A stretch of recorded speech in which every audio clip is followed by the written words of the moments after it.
boleh saya ganti sekarang. Isu jangan harta.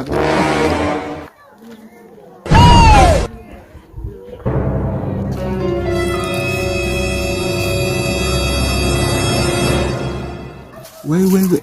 Abo mal ganti maka problem gitu. Awak nang tu kulim. Awak jo lidah mal ada betul ni.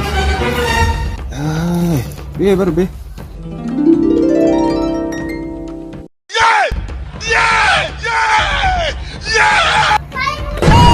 Ay, ako kung kalang guda ng kamot ko abot sa tiyan. Wala mo rin. Bo! Ish, awak yang dama. Ngajib tera bisa na jisu. Ish, nanti sekarang kamu dama. Biar mo na.